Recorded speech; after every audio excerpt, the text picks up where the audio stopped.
Just want to do a quick follow-up video on social distancing using the dynamic dyadic model and examine a potential error that we make during this time, which can actually lead to a decrease in total transcendence that we are getting from our relationships. It was suggested in the previous video that we take these extra resources that we're getting from the decrease in the frequency of exchanges of our peripheral relationships and use those to increase the quality of our core relationships. And so here we can increase the overall level of total transcendence that we have and overcome the loss of total transcendence that we're having from the peripheral by increasing the total transcendence that we're receiving from our core relationships.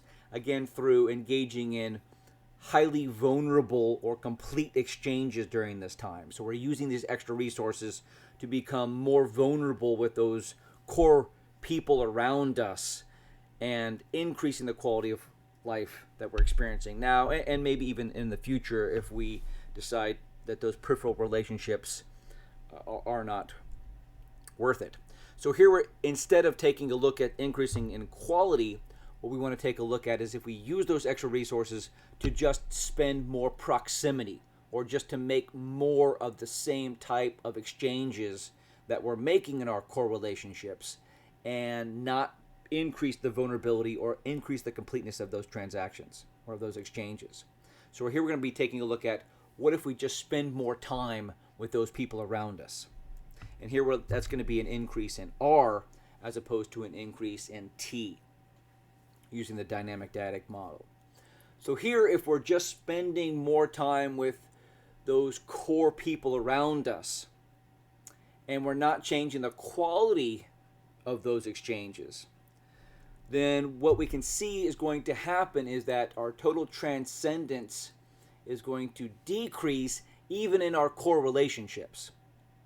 And the mechanism about why this occurs is as we are continuing the same quality of exchanges in those relationships, but we're increasing the frequency of those exchanges, then those relationships break down. We get on each other's nerves. We don't have as much to say. We ignore each other. We begin to take each other even more for granted than we were before. And those quality of those relationships are going to deteriorate over time. And we actually are going to have a decrease in the quality of the transaction. So even though that we're spending more time with our core people around us during social distancing, we could actually be receiving less total transcendence from those core relationships, and those relationships can deteriorate over time naturally through this model. This model can show us how that would work.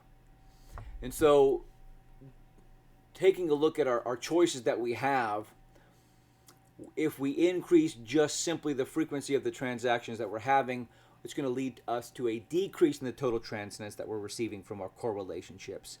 And we're also receiving a decrease in total transcendence from our peripheral relationships, and therefore our quality of life would decrease pretty dramatically during this period of time in social distancing. However, if we, instead of using the additional resources that we're gathering from the peripheral relationships and use those to invest into high quality, high vulnerable exchanges with those people around us that are closest to us, then we actually can increase the quality of life or increase the total transcendence that we're receiving from our relationships during this period of time. Just want to point out that an inefficiency that can exist during a period of social distancing using this model.